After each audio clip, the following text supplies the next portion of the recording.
ये भी एचसीएफ का ही हिस्सा है और इस सवाल को भी एचसीएफ से ही करते हैं। 18 को 1432 से भाग दो, 1432 को 18 से भाग दो, कुछ तो देना ही था, कर लेते हैं। ये 12 से भाग दो, तो आप भाग दोगे। बड़े ध्यान से मेरे प्रोसेस को समझना। 1432 को 12 से भाग दिया तो 12 एकम 12, हाँ जी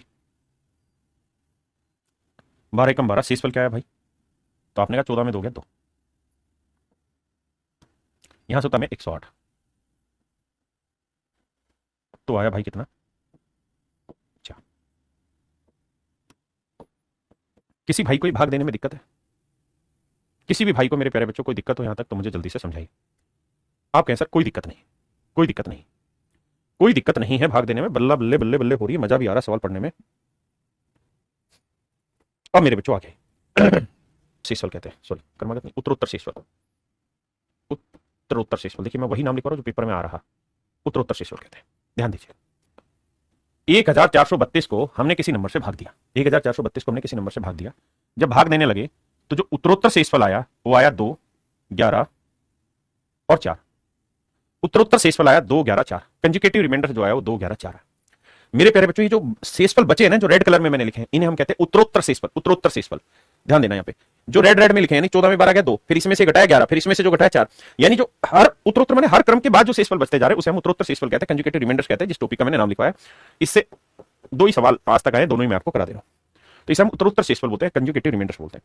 अब मैंने आपको कहा कि भाई 1432 को किसी नंबर से भाग दिया तो उत्तरोत्तर शेषफल 2, 11, 4 आया, तो आप कहानी बता दीजिए क्या होगा क्या नहीं। तो आप कहेंगे देखो सर समझो, फिर बात यह है सर, ये देखिए इसका मतलब आखिरी शेषफल 4 आया, तो उससे पहले यहां कुछ घटाया होगा। बहुत ध्यान से मेरी बात सुनना, यहां कुछ घटाया होगा। हाँ सर घटाया जरूर होगा, लेकिन घटाने से पहले क्या किया होगा? जो लास्ट डिजिट है वो यहां लाके टेका होगा 2, ठीक है जी। फिर यहां कुछ घटाया गया होगा और लास्ट डिजिट यहां आके टेका होगा। भाई 2 यहां आके टेक दिया, 2 यहां आ गया, 3 यहां आएगा, ठीक है जी। फिर यहां कुछ घटाया गया होगा 14 में से, 2 बचा होगा। ये कुल मिला के कहानी रही। भाई आखिरी डिजिट सबसे आखिर में उतारा होगा, उससे पहले वाला डिजिट उससे पहले, बाकी जो बच गया वो यहां से घटाया गया होगा। अब मान लीजिए कोई नंबर n है एक बात बताना, अगर n से मेरे भाई आपने यहां कोई भागफल आया होगा, x से गुना किया होगा, n इंटू एक्स किया होगा, तो यहां वैल्यू आई होगी, हाँ है ना। और ये वैल्यू क्या रही होगी भाई? 14 में से घटा के 2 आया, तो इसका मतलब ये वाली वैल्यू हर हाल में 14 माइनस 2 यानी 12 रही होगी। आप कहेंगे 100%, तो ये वाली वैल्यू रही होगी 12, बिल्कुल सही। यानी 12 ऐसा नंबर होगा जो n को इस नंबर से मल्टीप्लाई करने पे आया होगा। नेक्स्ट टाइम फिर 2 बचा तो 3 उतारा, फिर n को आपने किसी दूसरे से भाग दिया होगा, मान लो y से, तो y से भाग देके ये उत्तर आया। ये उत्तर ऐसा आया होगा कि 23 में से ये घटा के 11 बचना चाहिए, तो ये वाली वैल्यू रही होगी 23 माइनस 11। 23 में से 11 घटाया भी 12 आया, तो यानी ये वाली वैल्यू भी 12 है। यानी 12 ऐसा नंबर है जो n को किसी से गुना करने पे आया होगा। बात सही है। फिर उतारा ये 2, फिर क्या हुआ? 112 में से ये नंबर घटा के 4 बचा, तो ये नंबर एक्चुअल में होगा क्या? तो आप कहेंगे 112 माइनस 4 होगा, यानी 108, यानी ये नंबर 108 होगा। मेरे भाई n एक ऐसा नंबर होगा जो 12 को भी भाग दे रहा होगा, 12 को भी भाग दे रहा होगा और 108 को भी भाग दे रहा होगा, क्योंकि n से ही किसी नंबर को गुना करके तो 12 12 108 आया। इसका मतलब ये तय है मेरे प्यारे बच्चों कि 12 12 108 ऐसे नंबर होंगे जो इस n से डिवाइड हो रहे होंगे, और वो बड़े से बड़ा नंबर बताओ जो इन तीनों संख्याओं को भाग दे दे, तो वो इनका एचसीएफ ही तो होगा। आप कहेंगे हाँ। अब 12 12 दो बार लिखने की जरूरत नहीं, एक ही बार कर लो। अब हमें एचसीएफ निकालना है, तो आप जानते हैं कि 12 को हम लिख सकते हैं 12 निम्न 108, तो 12 और ये आया 12 निम्न 108, 12 से ये भी भाग जा रहा है, तो 12 सीधा सीधा एचसीएफ आ गया। इसका मतलब ये नंबर कुछ और नहीं 12 होगा या 12 का कोई फैक्टर होगा, हाँ है ना। लेकिन हमसे हमेशा क्या पूछेगा? बड़ा नंबर पूछेगा, एचसीएफ पूछेगा, तो 12 होगा। ठीक है जी, आजाद कुमार जी बहुत सुंदर। अब इसी सवाल को इसलिए मैं टेलीग्राम पे परचेज कर लिया हूं सस्ते में।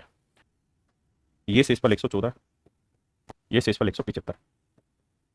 अब स्पष्ट रूप से ये समझना होगा कि अंतिम ये है, तो यानी यहीं पे लास्ट डिजिट उतारा होगा, 9 को उतारा होगा, यहां इससे पहले वाला उतारा होगा, तो यानी यहां आप साफ साफ समझने की कोशिश करो मेरे भाई कि भाई ये 643 में से नंबर घटा के 175 आया होगा, इस पूरे में से ये नंबर घटा के 114 आया होगा, इस पूरे में से ये नंबर घटा के 213 आया होगा। तो ये नंबर आए कैसे, इस पर चर्चा करनी है कि भाई 643 में से क्या घटाएंगे 175 आए, तो तरीका होगा सर 643 माइनस 175 कर लीजिए, तो 13 में 5 गया 8 आएगा, माफ करिए 13 में 5 गया 8 आया, 13 में 7 गया 6 आया, और भैया 5 में से 1 गया 4 आया।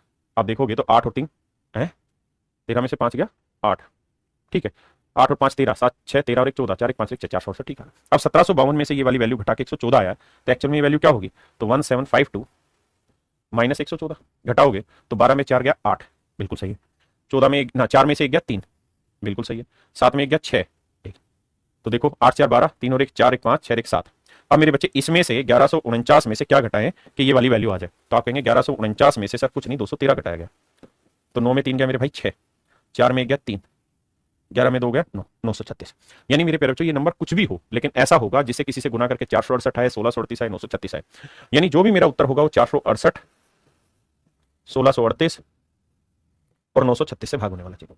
यानी मेरा उत्तर इन संख्याओं से भाग होने वाला चाहिए, इनसे भाग होने वाला चाहिए। अगर इनसे भाग होने वाला चाहिए तो आइए नजर दौड़ाते हैं।